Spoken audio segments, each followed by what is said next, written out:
चलिए world now में बात करेंगे यूरोप और रूस के बीच बढ़ते तनाव की। दोनों देशों के बीच लगातार तनाव बढ़ रहा है। यूक्रेन युद्ध शुरू होने के बाद से यूरोपीय देशों में इस बात का डर गहराता जा रहा है कि रूस कहीं दूसरे नेटो कंट्री को निशाना न बना ले। हालात ऐसे हैं कि नेटो देश अपनी सुरक्षा को लेकर बड़े फैसले ले रहे हैं। यूक्रेन पर रूसी हमले को 3 साल के करीब होने जा रहे हैं, लेकिन यूरोप में बेचैनी कम नहीं हुई है। रूस और यूक्रेन के बीच जारी युद्ध ने पूरे यूरोप की सुरक्षा व्यवस्था पर सवाल खड़े कर दिए हैं। पूर्वी यूरोप के देश, खासतौर पर पोलैंड, लताविया, लिथुआनिया, एस्टोनिया इस आशंका में है कि यूक्रेन के बाद किसी और देश को रूस निशाना बना सकता है। नेटो और रूसी राष्ट्रपति व्लादिमीर पुतिन के बीच तनाव कोई नई बात नहीं है और दिसंबर 2025 में यह और तेज हो गया। नेटो महासचिव मार्क रूटे ने हाल ही में चेतावनी दी कि रूस नेटो सदस्य देशों पर हमला कर सकता है और यूरोपीय देशों को रक्षा खर्च बढ़ाना चाहिए। लेकिन सवाल यह है कि आखिर नेटो को पुतिन से इतनी घबराहट क्यों हो रही है? क्या इस शक्ति का नया समीकरण है या रूस की कोई रणनीतिक चाल है? इन दिनों ग्लोबल पावर का संतुलन बदल रहा है। परमाणु धमकी और सैन्य ताकत का खेल भी चल रहा है। सीमा पर तनाव और विवादित इलाकों को लेकर लगातार सवाल भी है। नेटो को डर की वजह है कि पुतिन अगर यूक्रेन में जीत जाते हैं तो अगला निशाना नेटो के पूर्वी सदस्य देश जैसे कि बाल्टिक देश हो सकते हैं या पोलैंड हो सकते हैं। रूटे ने कहा है कि पुतिन फिर से साम्राज्य बनाने में लग गए हैं। रूस ने 2025 में 2000 से ज्यादा क्रूज और बैलिस्टिक मिसाइलें बनाई हैं। यानी रूस के पास अब ज्यादा सटीक और लंबी दूरी की मिसाइलें हैं जो सीधे यूरोप तक पहुंच सकती हैं। रूस के फरवरी 2022 में यूक्रेन पर हमले के बाद से यूरोप की बेचैनी किसी से छिपी नहीं है। यूरोपीय नेता लगातार रूस से बढ़ते खतरे की बात कर रहे हैं और अब संकेत मिल रहे हैं कि रूस के खिलाफ यूरोप सिर्फ बयानबाजी नहीं बल्कि चुपचाप युद्ध की तैयारी में लग गया है। यूक्रेन युद्ध ने यूरोप की सुरक्षा नीति की दिशा ही बदल दी है। जहां पहले कूटनीति और प्रतिबंधों पर जोर दिया गया था, अब सैन्य तैयारियां तेज होती दिख रही हैं।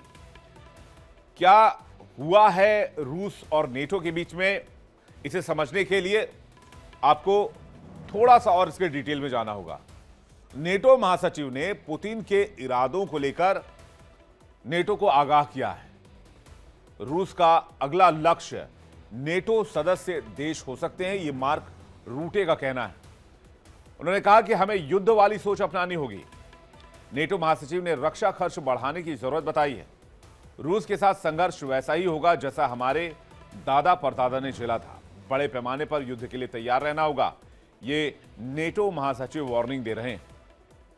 आपको बता दें कि नेटो को पुतिन का डर इस कदर सता रहा है कि अब रूटे ने अपने बयान में यह तक कह दिया है कि रूस के साथ संघर्ष वैसा ही होगा जैसा दूसरे विश्व युद्ध के दौरान हुआ था और पहले विश्व युद्ध के दौरान हमने झेला था। रूटे ने कहा कि रूस पहले ही हमारे खिलाफ अपने गुप्त अभियान बढ़ा रहा है। हमें उस पैमाने के युद्ध के लिए अपने आप को तैयार करना होगा। ऐसे में यूरोप के कई देशों में अनिवार्य सैन्य सेवा को फिर से लागू किया जा रहा है। स्वीडन, फिनलैंड और बाल्टिक देशों में युवाओं को सेना के लिए तैयार रहने को कह दिया गया है। पोलैंड और बाल्टिक देशों में गोला बारूद का भंडारण बढ़ा दिया गया है। क्रोएशिया और स्वीडन में सैन्य सेवा पर जोर दिया जा रहा है। नेटो रूसी सीमा पर हजारों सैनिकों की तैनाती की योजना बना रहा है। नेटो के लगभग 8 लाख सैनिक इस वक्त हाई अलर्ट पर हैं। इमारतों में बंकर तैयार है। अनिवार्य सैन्य प्रशिक्षण की तैयारी भी की जा रही है। इतना ही नहीं, कई शहरों में इमारतों के नीचे बंकर भी बनाए जा रहे हैं ताकि किसी भी संभावित हमले की स्थिति में नागरिकों को उन बंकर में रखा जा सके। नेटो पूरी तरह सतर्क है। रूस की सीमा सटे इलाकों में हजारों नेटो सैनिकों की तैनाती का प्लान तैयार हो चुका है। आधुनिक मिसाइल डिफेंस सिस्टम और दूसरे सैन्य अभ्यास लगातार बढ़ाए जा रहे हैं। यही वजह है कि नेटो देशों ने अपनी सैन्य मौजूदगी तेज कर दी है। रूस की ओर से बार बार यह दावा किया जा रहा है कि वो नेटो के बढ़ते दखल का जवाब दे रहा है, लेकिन यूरोप इसे सीधा खतरा मान रहा है। कई देशों ने अपने डिफेंस बजट में भारी बढ़ोतरी कर दी है। यूक्रेन युद्ध ने यूरोप को 2 खेमों में बांट दिया है। एक तरफ रूस है तो दूसरी तरफ नेटो शक्ति। कूटनीतिक कोशिश जारी है, लेकिन जमीनी हालात बता रहे हैं कि यह तनाव फिलहाल तो खत्म होता नहीं दिख रहा है।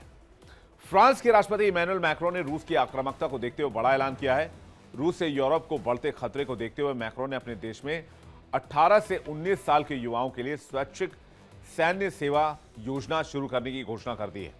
हालांकि ये जो फ्रांस की अग्निवीर योजना है, इसका विरोध भी शुरू हो गया है और युवाओं ने कहा है कि जानबूझकर हम पर यह फैसला थोपा जा रहा है। लेकिन जबकि फ्रांस ये कह रहा है कि वॉलेंट्री सर्विस है, वॉलेंट्री मिलिट्री सर्विस वीएमएस। 18 से 19 साल के युवाओं के लिए एक स्वैच्छिक सैन्य सेवा फ्रांस लेकर आया है। हर साल 50,000 युवाओं को ट्रेनिंग देने का लक्ष्य रखा गया है। 10 महीने तक स्वेच्छा से सेना में शामिल होकर देश सेवा कर सकेंगे। 2035 तक हर साल 50,000 युवाओं तक इससे विस्तार देने का लक्ष्य है। इसका उद्देश्य है युवाओं को सैन्य अनुशासन, व्यावसायिक कौशल सिखाना। और फ्रांस की वॉलंटरी मिलिट्री अगले साल से 2026 से शुरू भी कर दी जाएगी, जिसमें युवाओं को भर्ती करने की और युवाओं को ट्रेनिंग देने की प्रक्रिया अपनाई जाएगी। फ्रांस को इस योजना की शुरुआत करने की जरूरत के पीछे रूस से यूरोप के लिए बढ़ते खतरे को माना जा रहा है। इसे देखते हुए यह स्वैच्छिक सैन्य सेवा शुरू की जा रही है। इस योजना को 2035 तक हर साल 50,000 युवाओं तक विस्तार देने का लक्ष्य है। फ्रेंच आल्प्स के वसिल सैन्य अड्डे पर सैनिकों को संबोधित करते हुए मैक्रो ने कहा कि एक नई राष्ट्रीय सैन्य सेवा धीरे धीरे शुरू हो रही है। यह अगली गर्मी से शुरू हो जाएगी। इसके तहत पहले साल में 3,000 जो न्यू रिक्रूटर्स रहेंगे, जो नए स्वैच्छिक सैन्य कर्मी आएंगे, उनके साथ ही कार्यक्रम चलेगा। फिर 2030 तक हर साल 10,000 और फिर 2035 तक हर साल 50,000 युवाओं तक पहुंचने का लक्ष्य रखा गया है। लेकिन ये कोई पहली बार नहीं है। बता दें आपको, फ्रांस में पहले अनिवार्य सैन्य सेवा थी, लेकिन 1996 में इसे पूरी तरीके से खत्म कर दिया गया। और अब इस साल की शुरुआत में मैक्रो ने युवाओं को स्वेच्छा से सैन्य प्रशिक्षण देने के विकल्प की इच्छा जताई थी। राष्ट्रपति ने यूक्रेन युद्ध का जिक्र करते हुए कहा कि रूस को कमजोरी का कोई संकेत नहीं देना चाहिए। जिस दिन आपने रूस को कमजोरी दिखाई, वो और आगे बढ़ जाएगा। मैक्रो ने अगले 2 साल में सैन्य खर्च में अतिरिक्त 6.5 अरब यूरो की वृद्धि की घोषणा की है। उनका लक्ष्य है 2027 तक सालाना बजट को 64 अरब यूरो करना, जो 2017 के मुकाबले सीधे डबल होगा। साथ ही 2030 तक रिजर्व सैनिकों की संख्या 1 लाख तक ले जाने का लक्ष्य रखा गया है। इस नई स्वैच्छिक सैन्य सेवा से फ्रांस यूरोप में रूस के सामने एक मजबूत सैन्य तैयारी वाला देश बनने की दिशा में आगे बढ़ने लग गया है। तो यूरोप की एक खामोशी लेकिन बड़ी तैयारी अब खुले संकेत दे रही है कि आने वाले वक्त में पावर बैलेंस बदल सकता है। सवाल सिर्फ इतना है कि क्या पुतिन इस दबाव को चुनौती मानेंगे या रणनीति मानेंगे। लेकिन टेंशन फिलहाल दोनों देशों में बढ़ी हुई है। नेटो और रूस में भी तनाव इस वक्त बढ़ा हुआ है।